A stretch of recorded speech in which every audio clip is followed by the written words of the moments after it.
السلام علیکم ورحمۃ اللہ وبرکاتہ۔ الحمدللہ رب العالمین والصلاة والسلام علی اشرف الانبیاء والمرسلین نبینا محمد وعلی آلہ واصحابہ اجمعین وبعد۔ جدید مناہج کی حقیقت کا آج کا جو یہ دوسرا سیشن ہے، اس سیشن میں انشاءاللہ تبارک و تعالی ایک دو سوالات ہیں جو شیخ صالح فوزان سے کیے گئے ہیں، اور ان سوالات کا تعلق جو ہے وہ دعوت میں علم کی ضرورت، اس سے متعلق دعوت کا مرحلہ کب آتا ہے۔ دعوت اور نبوت کا یہ مشن ہے دعوت، ایسے ہی دعوت امت کی ہدایت کے لیے ضروری ہے تاکہ لوگ گمراہی سے بچیں، جہنم کے راستے سے بچ کر کے جنت کے راستے پر آ سکیں، لوگ کفر سے شرک سے نکلیں، یا مثال کے طور پر لوگ اسلام لانے کے بعد بہت سارے منکرات، بہت سارے انحرافات پائے جاتے ہیں، اس سے لوگ نکلیں۔ اس کا جذبہ اور اس کی تڑپ، اس کی جو چاہت ہے، یہ سب اپنی جگہ پر ٹھیک ہے، لیکن اللہ تبارک و تعالیٰ کے دین میں دعوت کا یہ مرحلہ کب آتا ہے۔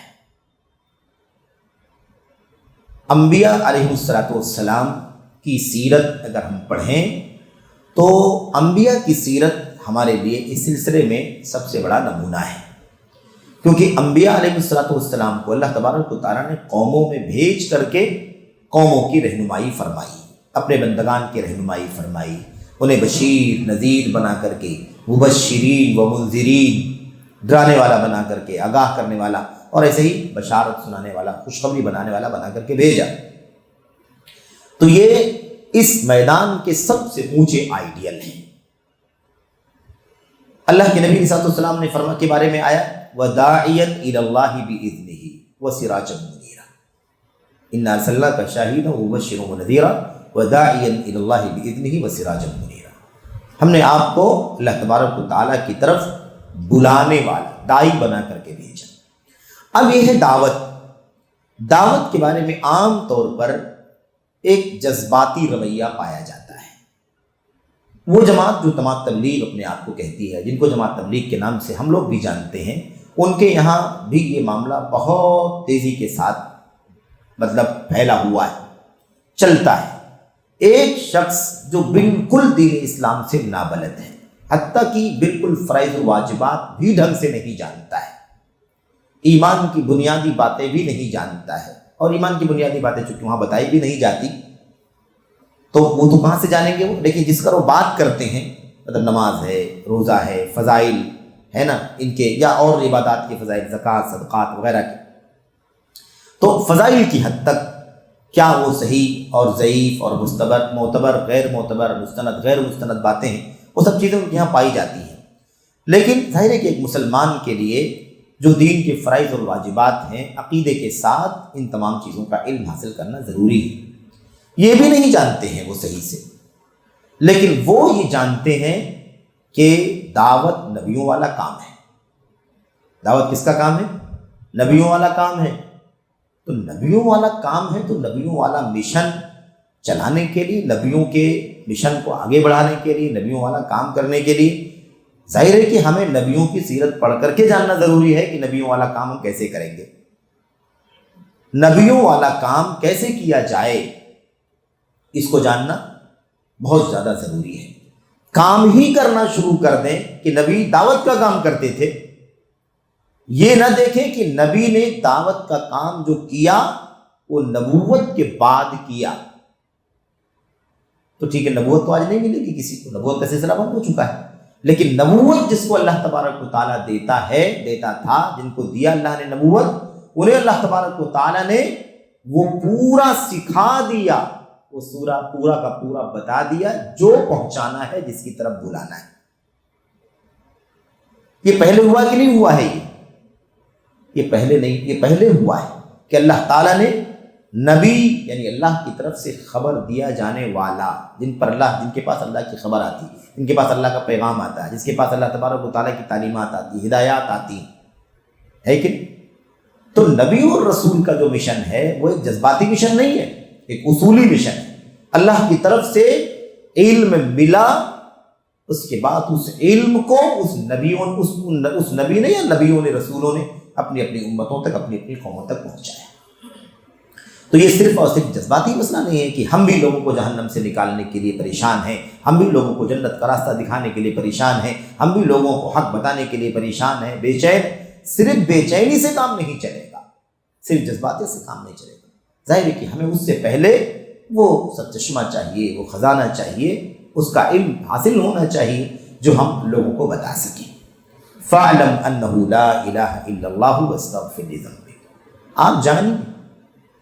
آپ جانیے کہ اللہ تبارک و تعالیٰ کے سوا کوئی سچا عبادت کے قابل نہیں ہے۔ معبود نبی کو اللہ فرماتا ہے فَاعْلَمْ، آپ جان، نبی کو علم کی ضرورت ہے، نبی علم کے، اور یہی اسی کی عملی تطبیق اگر ہم دیکھیں تو سنت میں ایک جگہ نہیں بلکہ دسیوں جگہ آپ کو مثالیں ملیں گی۔ سائل آ کے سوال کرتا ہے، اے اللہ کے نبی، اس مسئلے میں میرے ساتھ یہ مسئلہ پیش آ گیا، بتائیے میں کیا کروں؟ آپ خاموش رہتے ہیں۔ بائیں سے آتا ہے، وہی سوال کرتا ہے، آپ خاموش رہتے، جواب نہیں دیتے۔ 2 بار 3 بار 4 بار سوالات کیے گئے لیکن آپ نے سوال کا جواب نہیں دیا۔ اس کے بعد وقت گزر گیا، 15 منٹ، آدھا گھنٹہ، 1 گھنٹہ، نماز کا وقت ہوا، اذان ہوئی، اقامت ہوئی، نماز پڑھی گئی۔ نماز پڑھنے کے بعد اللہ کے نبی علیہ السلام نے لوگوں سے پوچھا این السائل، آدمی کہاں ہے؟ وہ پوچھنے والا، جو سوال کرنے والا آیا تھا، وہ کہاں گیا جو ابھی نماز سے پہلے پوچھ رہا تھا؟ تو لوگ کہتے ہیں وہاں بیٹھا ہے، بلاؤ اسے۔ یا خود آدمی کہتا ہے اللہ کے نبی میں تھا، سوال کر رہا تھا، بولو کیا کہنا چاہتے تھے؟ فلاں فلاں سوال تھا۔ اللہ کے نبی اس کا جواب دیتے، اکثر جواب دیتے انتظار کے بعد کہ اللہ کی طرف سے اس بارے میں علم آ جائے۔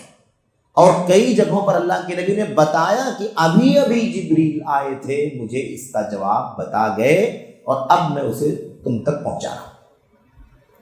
تو تبلیغ اور دعوت بعد میں، علم پہلے۔ آپ نبی کے بارے میں سوچیں کہ نبی توقف کرے جب تک علم نہ ہو، مسئلے کا جواب نہ، جب تک علم نہ ہو، لوگوں کو نہ بتلائے، تو امت کی کیا ذمہ داری بنتی؟ تو نبیوں والا مشن تو نبی کی پوری سیرت دیکھنا ہے کہ نبی نے زندگی کیسے گزاری، کیسے علم پہلے، عمل، پھر اس کے بعد دعوت، پھر اس کے بعد جہاد۔ تو یہ طریقہ ہے میرے بھائی، صرف جذباتی مسئلہ نہیں ہے کہ ہر آدمی اٹھ کے کھڑا ہو جائے اور چلو میں دعوت کا کام کروں گا، تب تو پہلا کام ہو جائے گا دعوت۔ دعوت کا کام پہلا نہیں ہے، دعوت کا کام بعد کا مرحلہ، علم، عمل، پھر دعوت، علم، عمل، پھر دعوت۔ الا الذین آمنوا وعملوا الصالحات وتواصوا بالحق، تیسرے نمبر پر وتواصوا بالصبر، جہاد، تکلیفوں پر، مشقتوں پر صبر، چوتھے نمبر پر۔ یہ ہے میرے بھائی۔ بہرحال یہاں پر دیکھیں، سوال کیا گیا، سوال نمبر 14 ہے یہ۔ سوال کرنے والا کرتا ہے، یہ تو معلوم ہے کہ دعوت اللہ کے لیے شرعی علم ضروری ہے، دعوت اللہ کے لیے شرعی علم ضروری ہے، مگر کیا اس علم سے مراد کتاب و سنت کا حفظ ہے؟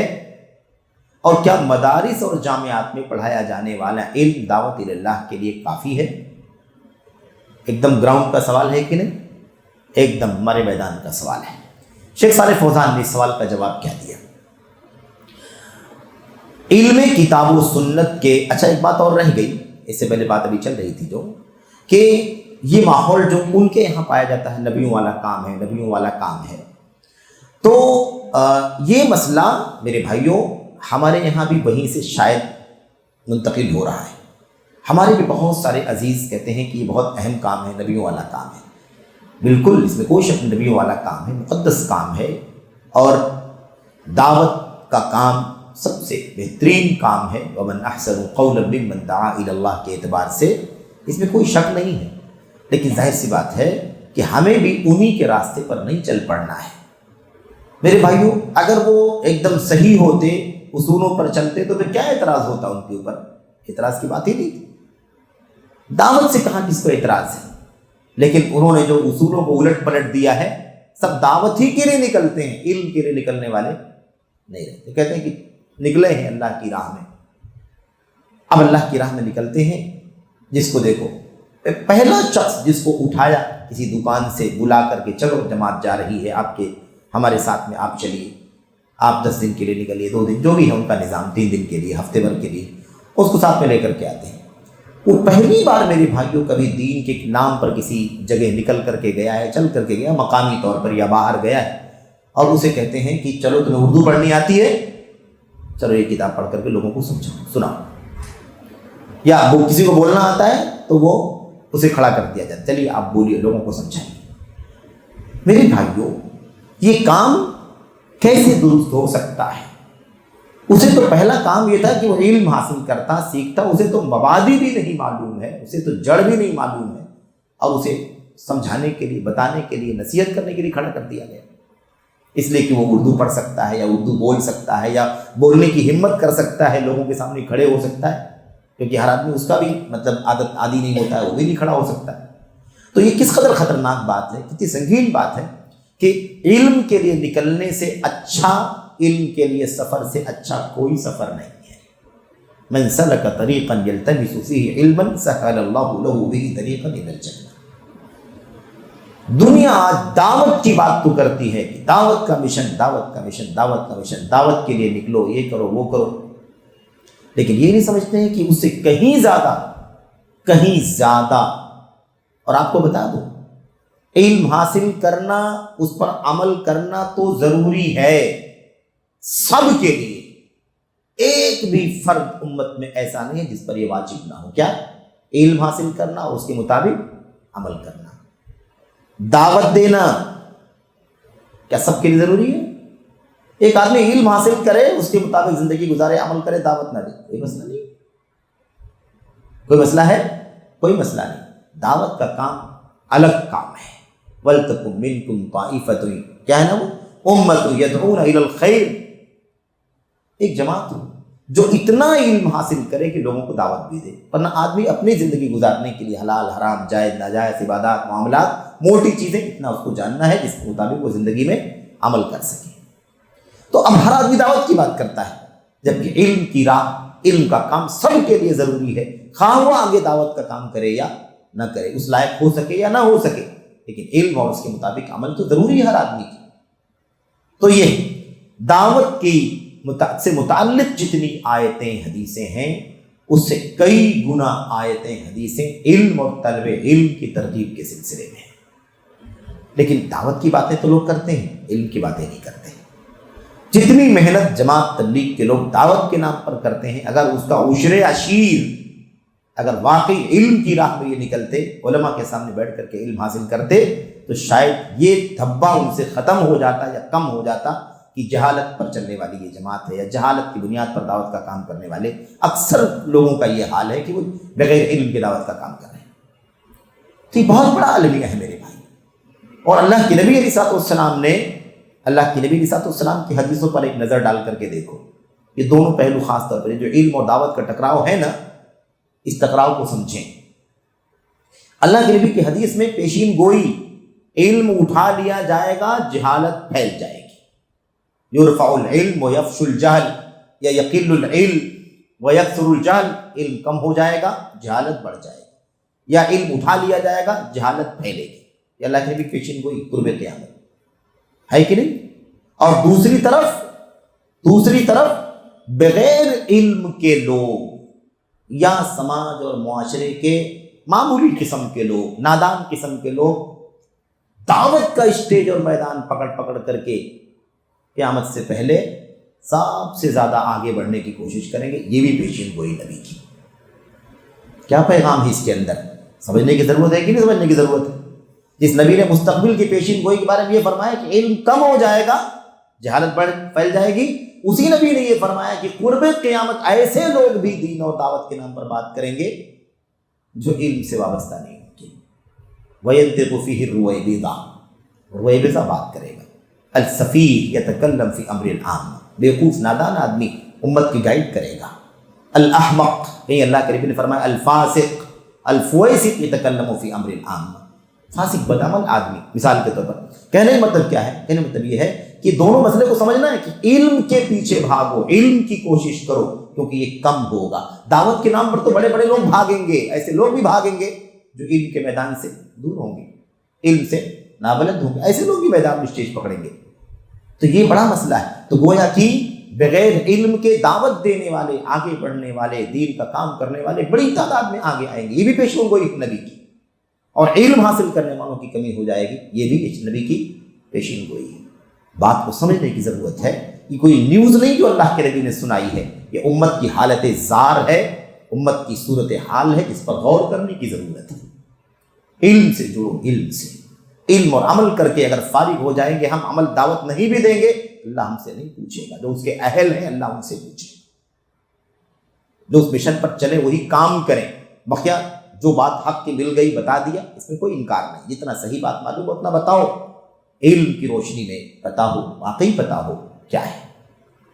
بہت ساری مثالیں کسی موقع پر انشاءاللہ تبارک و تعالیٰ آئیں گی کہ صرف یہ بات کی جو ہے میرے پاس مجھے یہ حدیث معلوم ہے یہ بتا دوں، مجھے یہ آیت معلوم ہے یہ بتا دوں، نہ اس کا پس منظر معلوم ہے، نہ اس کا بیک گراؤنڈ معلوم ہے، نہ اس کا سیاق معلوم ہے، نہ اس کا سباق معلوم ہے، نہ اس کا پس منظر معلومات بیان کر، تو یہ بھی نہیں پتا کہ کون سی چیز کہاں بیان کرنی ہے، کس کا کیا معنی ہے، کس کا کیا پس منظر ہے۔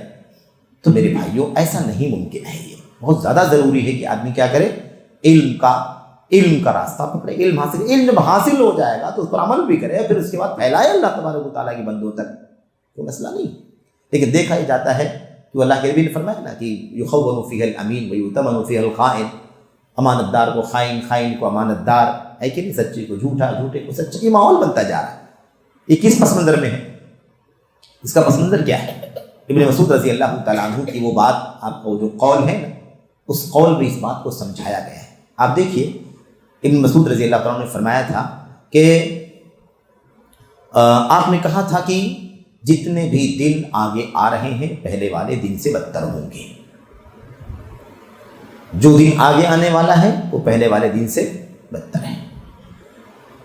اب آگے وضاحت کیا، روایتیں کئی ایک ہیں، کسی روایت میں مختصر بات ہے، کسی میں اور مزید تفصیلات ہیں۔ اللہ کے نبی کی جو حدیث اپنی جگہ قائم ہے، اللہ کے نبی نے فرمایا تھا کہ لا یأتیکم یوم الا والذی بعدہ شر، کوئی بھی دن ایسا نہیں آئے گا مگر یہ کہ اس کے بعد والا دن اس سے بدتر ہوگا۔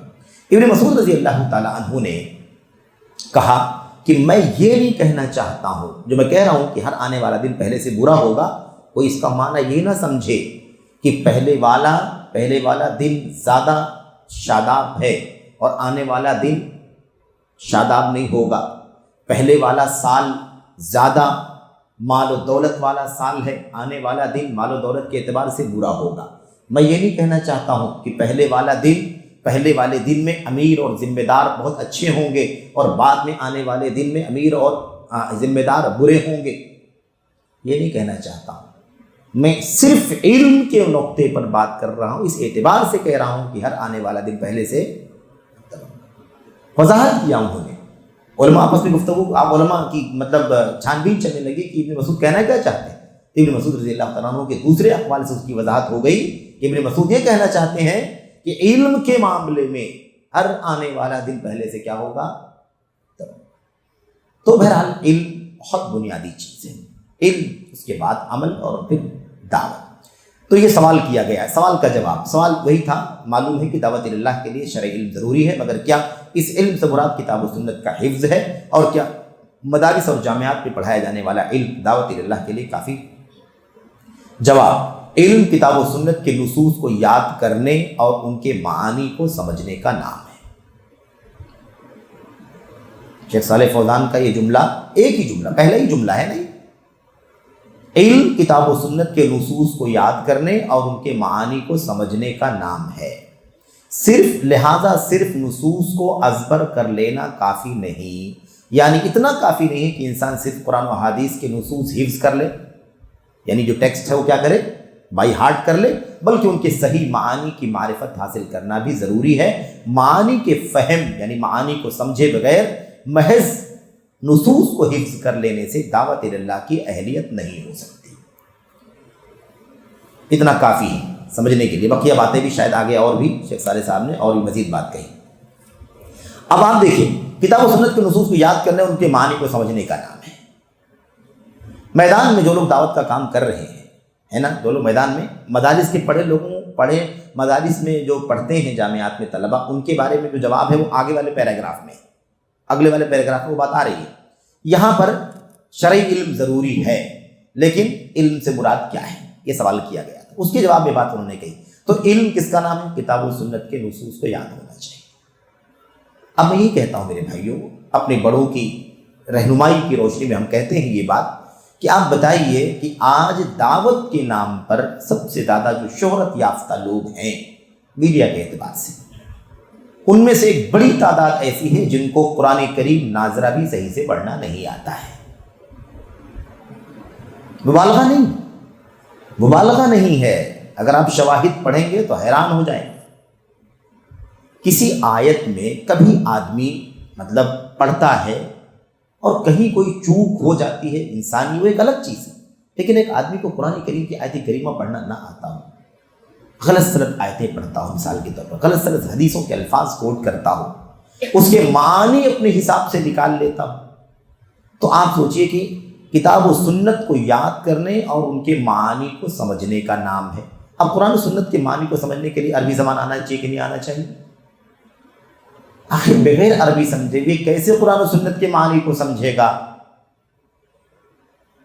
کوئی کہہ سکتا ٹرانسلیشن ہے، ٹرانسلیشن سے اتنا ہی سمجھ میں آئے گا کہ وہ اپنی اصلاح کر لے، اپنے آپ کی جہالت دور کر لے، لیکن وہ آگے بڑھ کر کے دعوت کا کام کرے، مسئلے مسائل بتانے کا کام کرے، تو وہ باریکیاں کہاں سے جواب دے گا وہ؟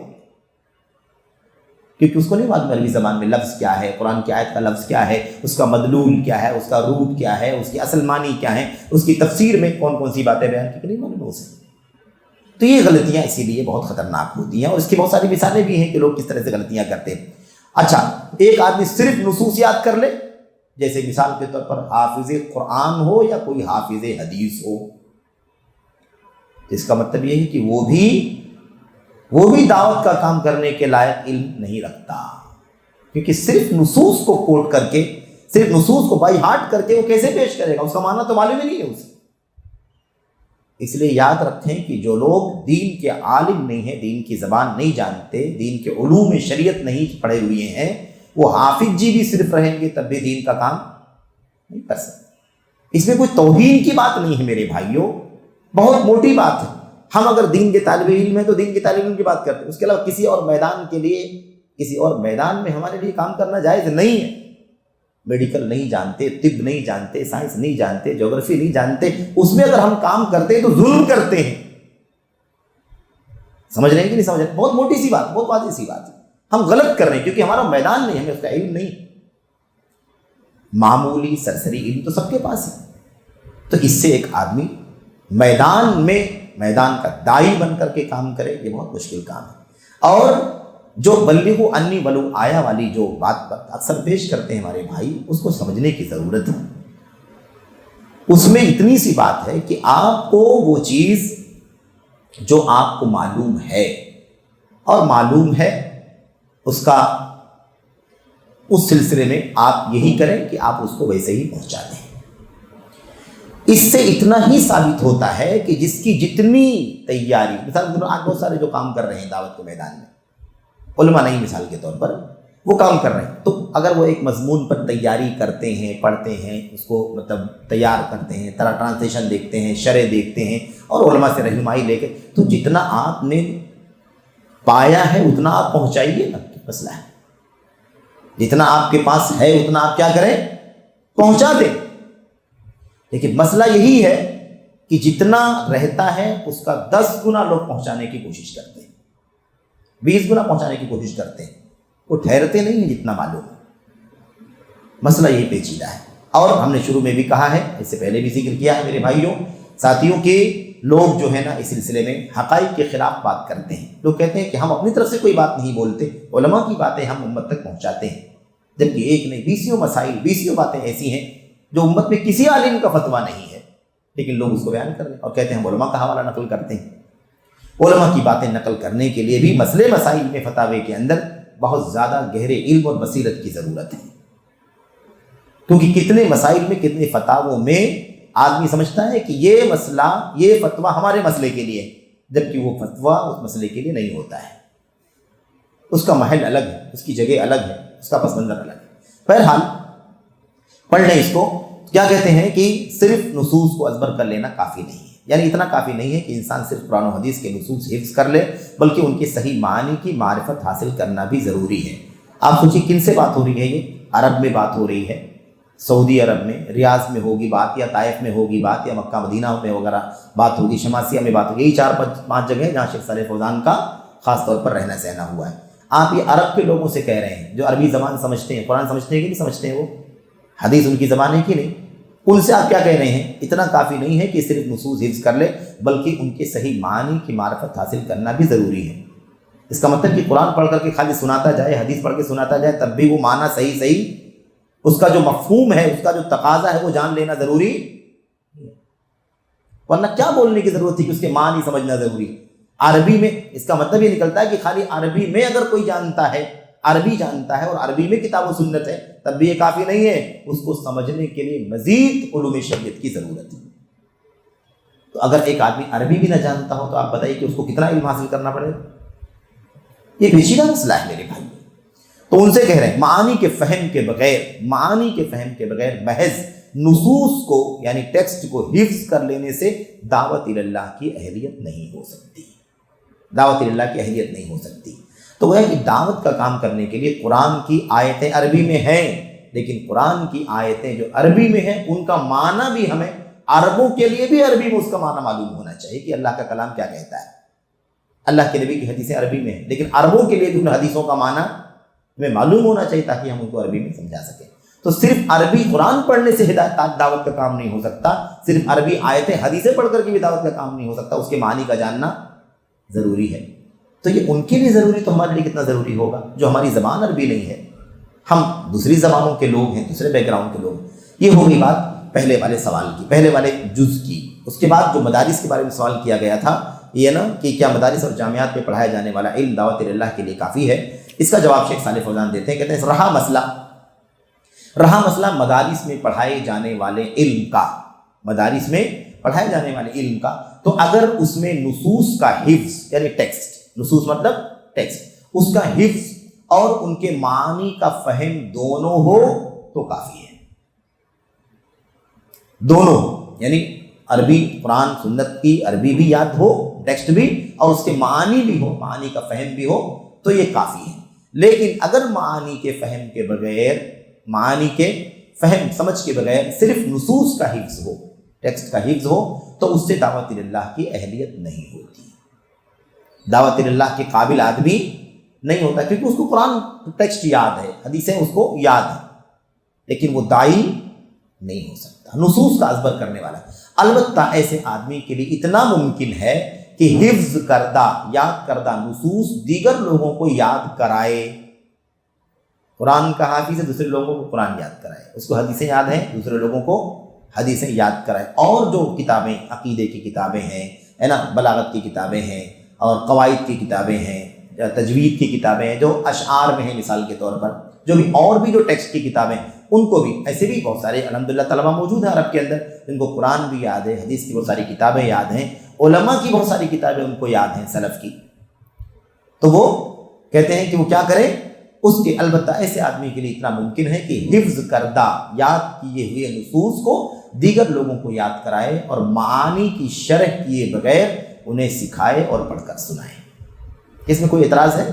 کوئی اعتراض نہیں، وہ تو اصولی یہی کہا جا رہا ہے، یہی پیغام ہے، یہی کہا جا رہا ہے، یہی پیغام ہے۔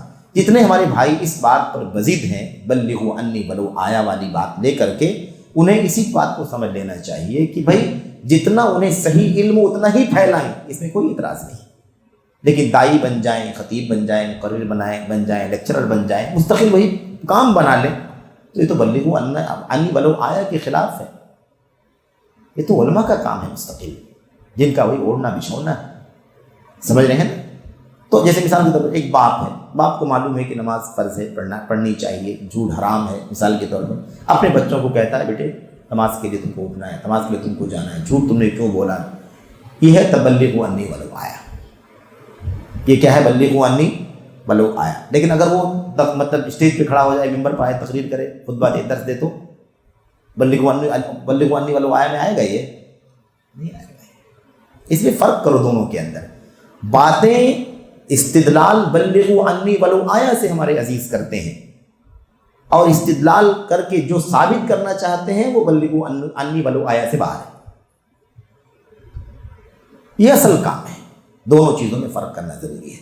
تو بہرحال یہ ایک سوال تھا مختصر، اس کا جواب تھا، اور مزید سوالات اسی حوالے سے اور بھی آگے آ رہے ہیں انشاءاللہ. بقیہ مسائل بھی واضح ہوں گے. اللہ سے دعا کرتے ہیں کہ اللہ تعالی ہم سبوں کو سنجیدگی سے، بلا کسی شدت کے، بلا کسی جذباتیت کے، اللہ عز و جل ہمیں سنجیدگی سے اللہ تبارک و تعالیٰ کے دین کو، اس کے اصولوں کو اور منہج کے اصولوں کو سمجھنے کی توفیق عطا فرمائے.